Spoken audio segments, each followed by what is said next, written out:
இயேசு கிறிஸ்துவின் நாமத்தில் உங்கள் யாவருக்கும் அன்பின் வாழ்த்துக்கள். இந்த நல்லதொரு காலை நேரத்தில் ஆண்டவராகிய தேவன் தொடர்ந்து நம்ம ஆசீர்வதிப்பார். இயேசுவோடு பேசுகிற நிகழ்ச்சியில் உங்களை மறுபடியும் சந்திக்கிறதுல ரொம்ப சந்தோஷமாக இருக்கிறேன். கர்த்தர் நம்மை ஆசீர்வதித்து நடத்துகிறார். சங்கீதத்தின் புத்தகத்தில் 3ஆம் சங்கீதம் 3வது வசனத்தை நம்ம இன்றைக்கு வாசித்து தியானிக்க போகிறோம். கர்த்தர் நமக்கு உதவி செய்கிறோம். The book of Psalms 3 and verses 3 says like this. இங்கே பாருங்கள், ஆண்டவர் எப்படி நம்மோடு கூட இடைப்படுகிற தேவனாக இருக்கிறார். ஆனாலும் கர்த்தாவே, நீர் என்னை சூழ்ந்துள்ள கேடகமும் என் மகிமையும் என் தலையை உயர்த்துகிறோமா இருக்கிறீர். எப்படி இந்த வார்த்தையை மேன்மைப்படுத்துகிறார் பாருங்க. தேவனை மகிமைப்படுத்துகிற,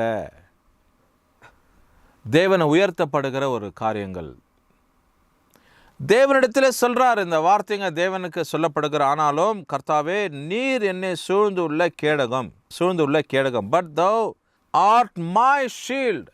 நீர் என்னை சூழ்ந்திருக்கிற கேடகம் என்றார். ஏன் இது நான் சொல்கிறேன், ஏன் இது உங்களுக்கு தெரிவிக்கிறேன்னு மறுபடியும் அந்த வசனத்தை வாசிக்கிறதா சூழ்நிலையில் சொல்கிறேன் பாருங்க. இந்த குறிப்பிட்ட சங்கீதத்தை எழுதும்போது தாவீது சொல்றார், சத்துரு என்ன முழுமையாக என்ன பண்ணிருக்கார், சூழ்ந்திருக்கிற ஒரு சூழ்நிலை, சத்துருவின் பிடியில் இருக்கிற. எப்படி துவங்குறார் பாருங்க. கர்த்தாவே, என் சத்துருக்கள் எவ்வளவாய் பெருகியிருக்கிறார்கள், எனக்கு விரோதமாய் எழும்புகிறார்கள் அநேகர். சத்துருக்கள் அநேக வார்த்தைங்க, அநேக ஜனங்க, அநேக ராஜாக்கள் இவருக்கு விரோதமாய் எழும்புகிறபடினால தேவனிடத்தில் இப்படி ஒரு நம்பிக்கையான ஒரு வார்த்தையை சொல்றார். A psalm of faithfulness. தேவன் மேல நம்பிக்கை இருக்கிற ஒரு வார்த்தை இங்க சொல்றாரு பாருங்க. இங்க அடுத்து சொல்றாரு என்னன்னா, தேவனிடத்தில் அவனுக்கு ரட்சிப்பு இல்லை என்று என் ஆத்துமா கூறி சொல்லுகிறார். அநேகர இருக்கிறார்கள். தேவனிடத்தில் இவனுக்கு என்ன இல்லை, ரட்சிப்பே இல்லை. இவனுக்கு தேவனிடத்தில் விடுதலை இல்லை, தேவன் இவனு பக்கத்தில் இல்லை, இவனுக்கு பட்சமாக இல்லைன்னு சொல்லி சூழ்ந்து சொல்லுகிறவங்க அநேகமாக இருக்கிறாங்க.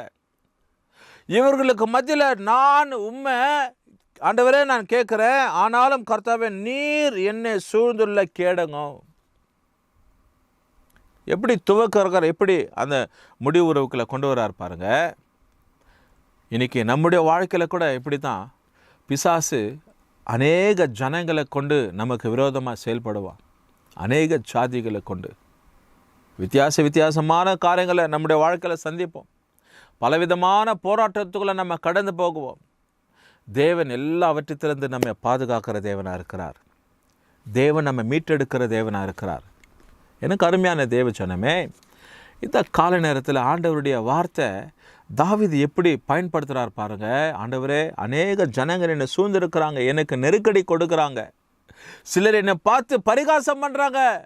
தேவன் இவனுக்கு ரட்சிப்பை கொடுக்க மாட்டாரு, தேவன் இவன் பக்கத்தில் இல்லை, இவன் பட்சியமா இல்லை, இவன் தனித்து இருக்கிறான், இவன் அவ்வளவுதான், இவனுக்கு சாவு நேர்ந்துடுச்சு, இவன் காரியம் தோற்று போச்சு அப்படின்னு சொல்லி அநேகர் எனக்கு விரோதமாக பேசுகிறாங்க. ஆனாலும் நான் எப்படி உம்மை நம்புறேன்னா, நீர் எனக்கு கேடகமா என்னை சூழ்ந்திருக்கிறீர்.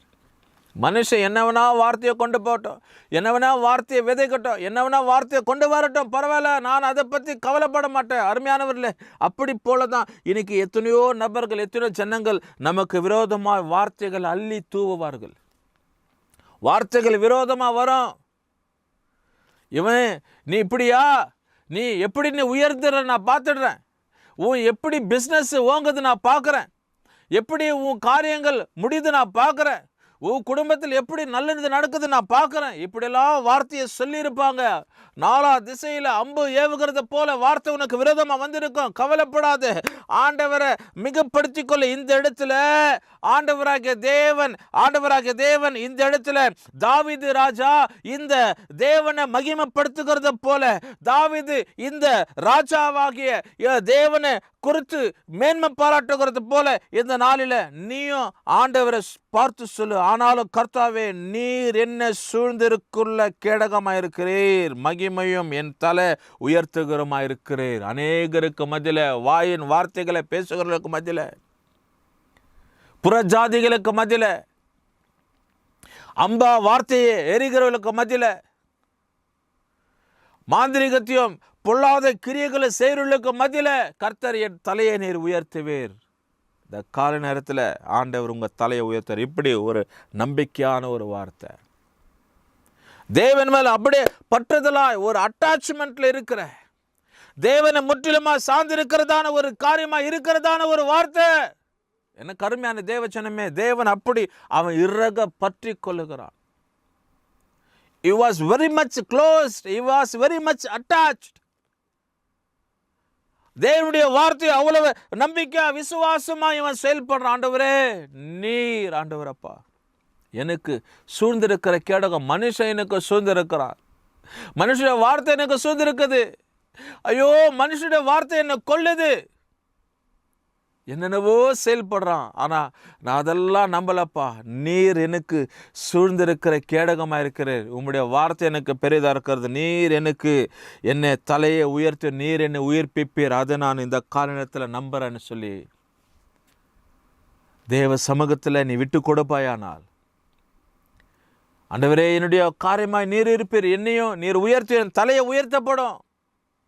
யாரெல்லாம் எனக்கு விரோதமா பேசினாங்க, யாரெல்லாம் எனக்கு விரோதமா வார்த்தைகளை எரிந்தார்களோ அவங்க முன்னாடி கர்த்தர் கட்டாயம் தலையை உயர்த்துவீர்னு சொல்லி தேவனை முற்றிலுமா சார்ந்திருக்கும் போது ஆண்டவர் நம்முடைய வாழ்க்கையில கேடகமும் உயர்த்துதலுமா இருப்பார். தேவன் நிச்சயமா உங்களை ஆசீர்வதிப்பார். கர்த்தருடைய தயவு, கர்த்தருடைய இரக்கம், ஆண்டவர் தம்முடைய பிள்ளைகளை உயர்த்தி நடத்துவார். மேன்மையை கர்த்தர் கொண்டு வருவார். ஜெபம் பண்ணுமா. நல்ல பிதாவே, இந்த கால நேரத்துக்காக நன்றி. இந்த பிள்ளைகளுடைய தலைகள் உயர்த்தப்படட்டும், மேன்மைக்குள்ள நடத்தும். ஆண்டவர் இயேசுவின் நாமத்தில் ஜெபிக்கிறோம் நல்ல பிதாவே. ஆமென். கர்த்தர் உங்களை ஆசீர்வதிப்பார்.